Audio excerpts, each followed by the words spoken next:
vous salue, Marie comblée de grâce.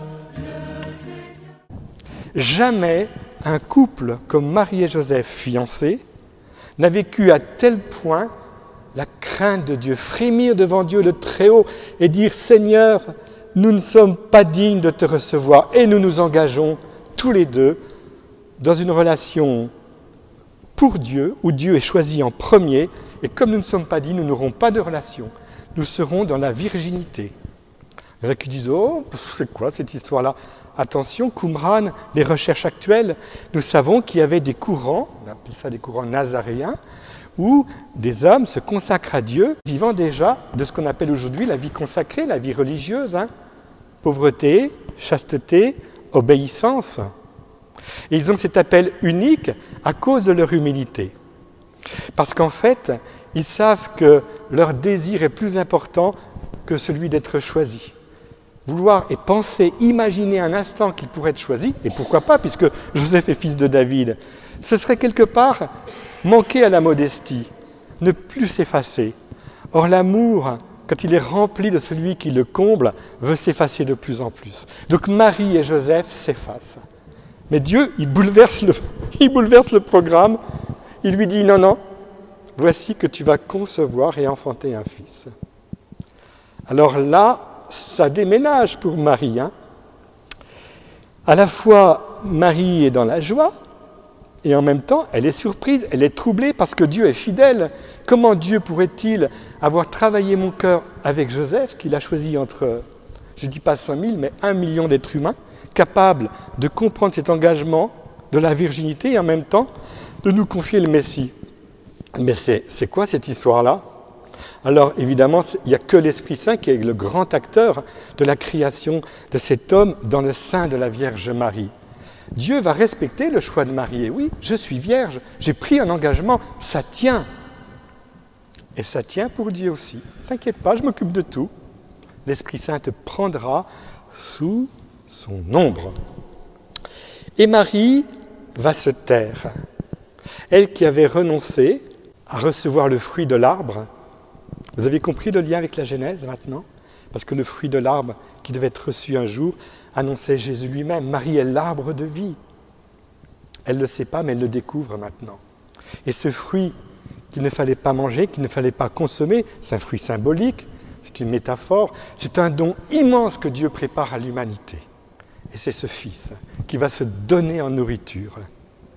Alors Marie expose la situation, l'ange lui répond, et puis elle va donner sa réponse.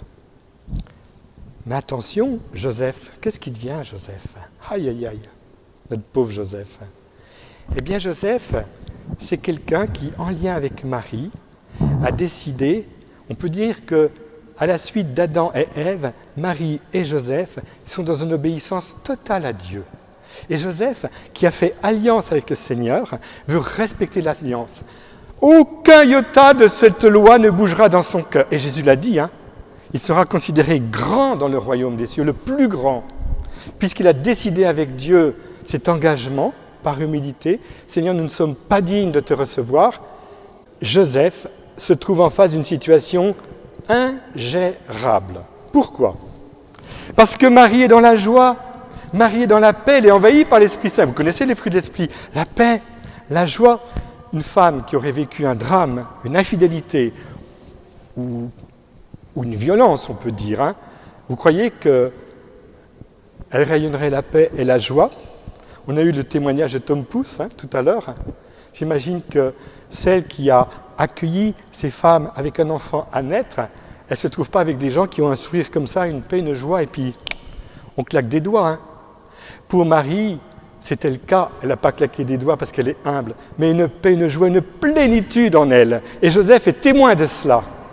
Et en même temps, Joseph, qui a renoncé avec elle à cette fécondité, Joseph est fidèle à la loi, à l'alliance, et cette fois-ci, il va rattraper le nom de Adam et Ève qui vont se cacher devant Dieu. Joseph va se laisser aimer par le Seigneur au cœur de cette situation impossible. Il va se laisser regarder par le Seigneur. Il va s'abandonner au Seigneur. Et vous connaissez la suite, hein? Le bon Dieu avait besoin de ce renoncement de Joseph. Oh, heureux renoncement de Joseph, qui nous fait penser, tiens, il y a un renoncement dans la Bible très important. Vous avez entendu parler de la ligature d'Abraham, qui a eu Isaac, ce fils de la promesse, et puis il reçoit l'ordre de sacrifier Isaac. Et au moment de le sacrifier, il y a un bélier qui se prend les cornes, puis il dit « Ah, touche pas l'enfant!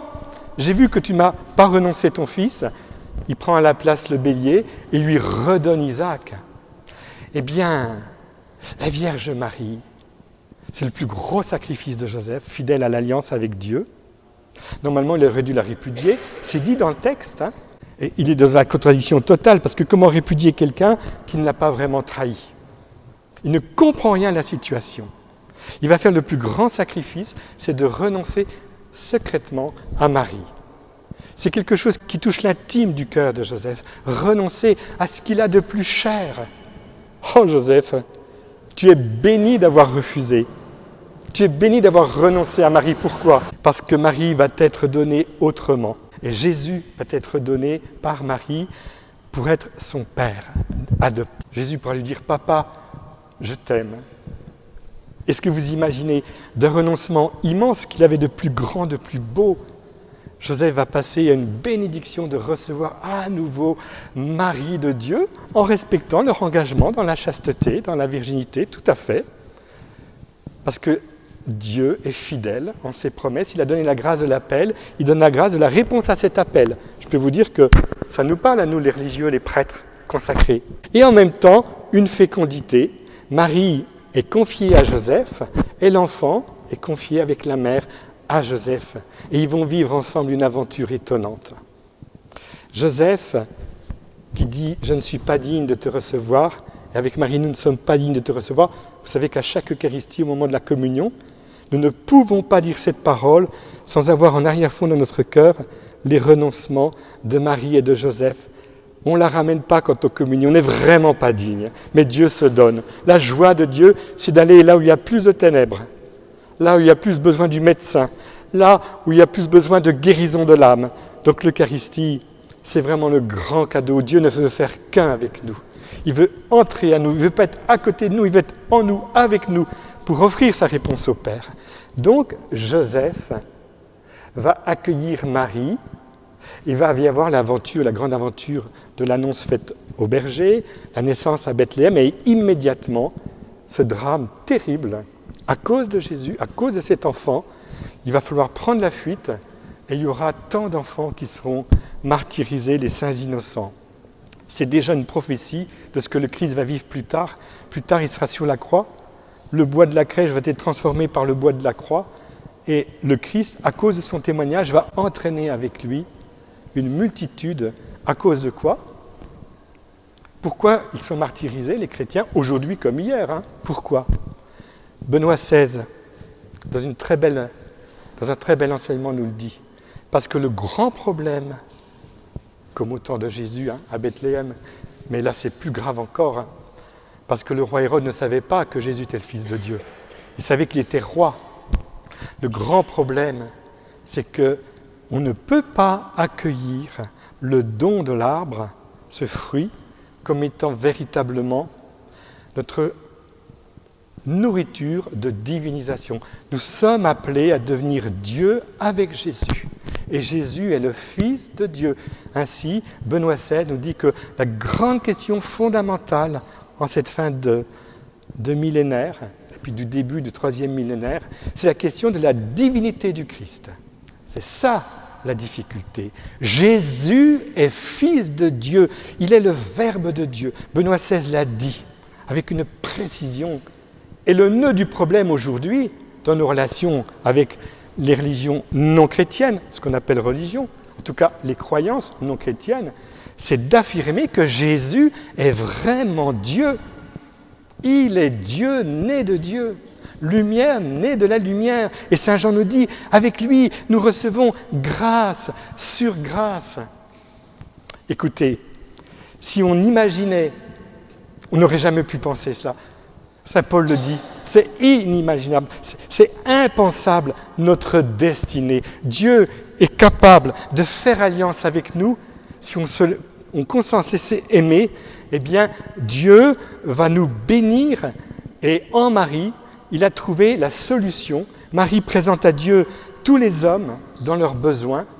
Et Dieu va accueillir en Marie le oui qui lui permet d'exprimer tout son besoin de se livrer. Dieu a besoin de se donner. L'amour a besoin de se répandre. L'amour, c'est le bien diffusif de soi. Et Dieu veut s'éclater avec tous les hommes, avec toute l'humanité. Il veut faire de toute l'humanité un seul Fils, avec son Fils unique, devenu Dieu par participation, s'offrant et s'abandonnant à lui. S'offrant à lui et s'abandonnant à lui. Est-ce que vous voyez un petit peu la problématique du côté de Dieu, le rêve du côté de Dieu? Tout ça se joue le jour de l'Annonciation. Et attention, ça se joue le jour de l'Annonciation dans une situation d'une extrême pauvreté. Je suis allé à la béatification d'un saint du siècle dernier. Il a été béatifié, il sera canonisé. Il nous dit ceci, il s'appelle le Père Marie-Eugène de l'Enfant Jésus.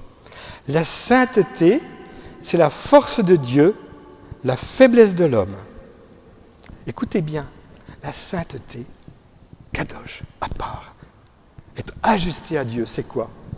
C'est pas d'y arriver, avec ma vie morale, non.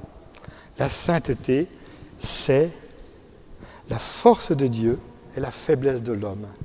Dieu a plus besoin de ta faiblesse que de ta force, de ton impuissance que de ta puissance, de ton incapacité que de tes capacités. Et quand Dieu trouve quelqu'un qui est vraiment pauvre, vraiment abandonné, vraiment tout accueil face à sa grandeur, au don qu'il est, alors là, Dieu s'en prend à cœur joie. C'est vrai, dit le Père Marie-Eugène, je suis un pauvre homme, je suis continuellement avec l'Esprit Saint depuis cette maladie. Quand je mourrai, ce sera les yeux ouverts. Je ne verrai pas autre chose que ce que je vois dans la foi. Comment voulez-vous que je ne sois pas, écoutez bien, il souffrait beaucoup, heureux avec tout cela, quelles que soient mes souffrances. Donc en fait, nous comprenons mieux que toute l'œuvre de Dieu s'est réalisée dans l'Annonciation parce que Marie a offert à Dieu toute la place nécessaire et indispensable pour qu'il puisse réaliser son rêve dans l'humanité, remettre en phase les hommes avec lui dans une relation d'abandon et de confiance. Ils n'ont plus à se cacher devant Dieu. C'est pourquoi Marie, c'est la joie de la miséricorde, parce qu'en se laissant aimer, elle qui est sans péché, comme Jésus, elle a un contact avec le péché terrible, mais ce contact, loin de l'enfoncer, la fait remonter avec un peuple immense. Sainte Marie, Mère de Dieu, priez pour nous pauvres pécheurs, maintenant